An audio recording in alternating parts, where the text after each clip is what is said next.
Companion characters in video games come in all sorts of shapes and sizes. They can be a flying fox, a loyal steed, whatever this guy is. Maybe they're an absurdly overpowered woman, or a robotic backpack, or a backpack with a bird inside that may or may not be your wife. Wait, what? Or a spirit from another dimension that rides on your back after you turn into a wolf. Okay. And sometimes they're an annoying teenager that just won't listen to what they're f***ing told.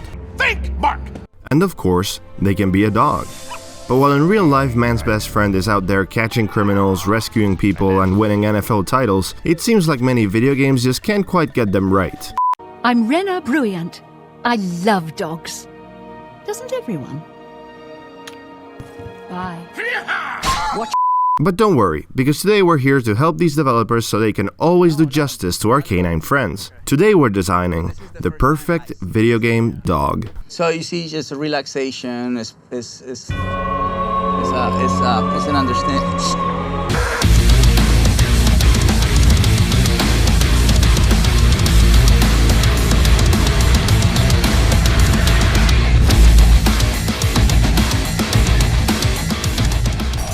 I didn't see that coming.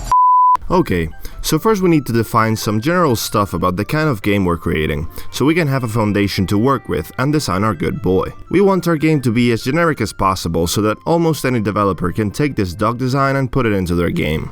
This obviously means we're going to assume that our game is mostly based around killing things, or at least hurting them pretty badly, like 99% of video games are. Yeah, there might be other stuff like puzzles or exploration, and death to our enemies may come by stomping on a Goomba in a cartoony way, or by slitting someone's throat in an extremely gory way, but murder is probably the main activity we're engaging with. And luckily, our loyal doggo will be right there by our side to help us with our murderous rampage. We're also going to assume that our dog is strictly an NPC companion which we never directly control. This way we can keep it simple and we don't have to think about dog controls like in Okami or Twilight Princess. Occasionally taking control over the dog, like in Call of Duty Ghosts or GTA 5, is a possibility, but we'll leave its inclusion up to the developer. And the most important thing is that our dog has to actually be a dog, or at least behave like one, and not like a human. So, no Scooby-Doo type shit, okay? No Isabel, no Parappa the Rapper, no Snoop Dogg, and most definitely no Goofy. Like, quick aside, is Goofy even a dog?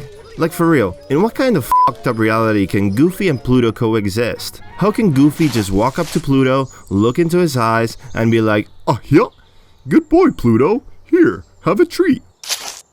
And then Pluto's probably all like, "Get a load of this f***er, he thinks he's better than me just because he can speak and walk on two legs?" And Goofy's like, "You know I can hear your thoughts, right Pluto?" "Oh yeah? And can you hear this? Fuck you, bitch." "Okay, that's it, I'm taking away your treat."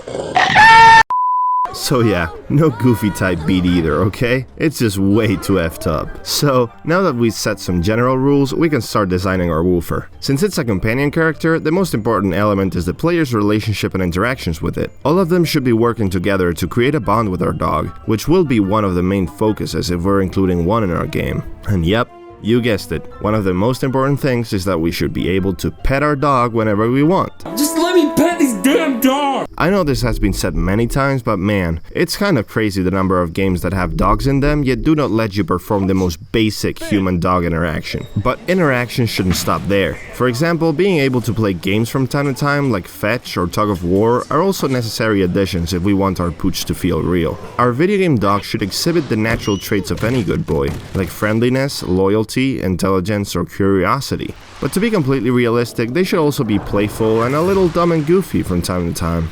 Oh, yeah? No, I'm not talking about you, so get out of here. Okay. Ugh, alright, where were we? Oh yeah, we must also keep in mind that dogs aren't all fun and games. They're a responsibility too. And this should also be reflected in the game. You should be taking care of your dog, feeding it, sharing resources, and looking out for their health and safety. This is especially important when fighting the bad guys, so we need to design the capabilities and behavior of our loyal pooch during combat.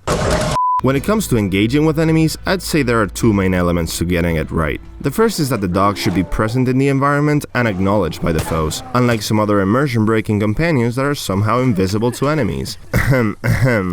The other thing is that the natural skills of a dog should be put to use and complement the player's abilities, so that you can appreciate having a dog by your side instead of some rando that just keeps stealing your headshots. The complexity of combat will vary wildly depending on the specific type of game we're making, so for this part we can basically copy, get inspired by what other games of each genre have already done and call it a day. For example, games that have stealth elements like MGS5 or Far Cry 5 have dogs that are able to scout an area and sniff out the enemy's positions before combat starts, which is great. Another very cool feature here is that the enemies don't feel threatened by the dog until they see you, since apparently everyone loves saying hi to a doggy in their workplace, even if their job involves carrying a DIY flamethrower to protect some warlord's stash of cocaine. In general, during combat, the player can have some basic commands over the dog, like telling them to attack, retreat, stay still, or bark to attract attention, but otherwise they should mostly take care of themselves. The dog should be brave and defend you to the best of their abilities, but should also have a sense of self-preservation, and not just carelessly throw themselves into danger.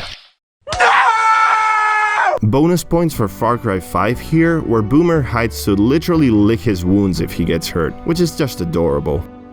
When it comes to attacking capabilities, biting is usually the way to go, although I must say I love a good old knife or sword wielding pooch as much as the next guy.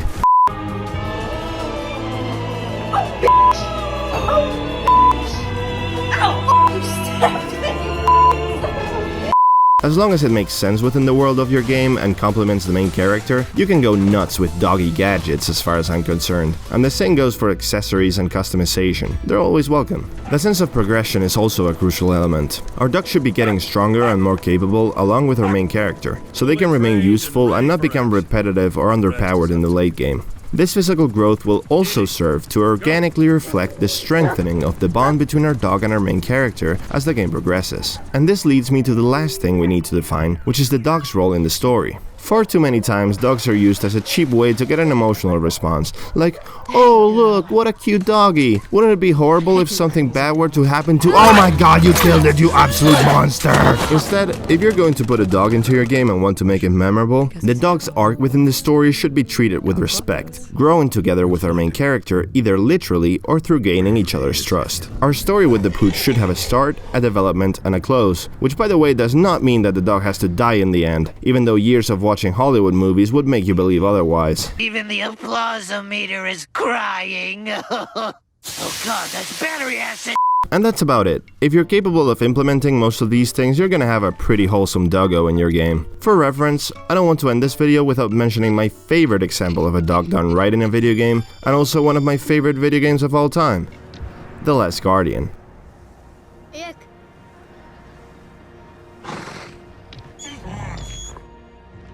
While Trico isn't technically a dog, but more of a gigantic bird-cat hybrid with horns, his AI is the most faithful representation of a dog's behavior and personality I have ever seen in a video game. Having had dogs for my entire life, interacting with Trico feels kind of surreal. I can see my dog reflected in Trico's curiosity, bravery, intelligence, and playfulness, and the occasional frustration in trying to communicate with such a magnificent beast only feels natural. The relationship between Trico and the boy, how they progressively learn to trust, help, and understand each other, is one of the most beautiful bonds I've ever experienced in any work of art, and the fact that it is all conveyed through gameplay interactions only speaks to the unique strengths of this medium and the special relationships we have with these incredible animals. Not a single word is shared between the two, yet so much is said throughout the story, because dogs do speak, you just have to know how to listen.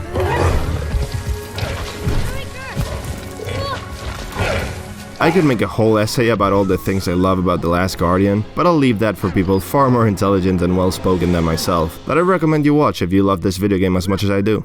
It obviously checks all the design boxes I talked about and more, and while I understand that not all video games with a dog companion can be The Last Guardian, a game that is literally about the relationship between a boy and a dog, I do think that the essence of a bond like this could be translated to other types of games. It's obviously a huge task to take a relationship with a video game dog to such heights, but hey, just like in real life, having a dog is a huge responsibility and not everyone should have one. Also, not every video game needs a dog. So, if you've decided to have one, either in real life or in your video game, do the right thing and treat them with the love and respect they deserve.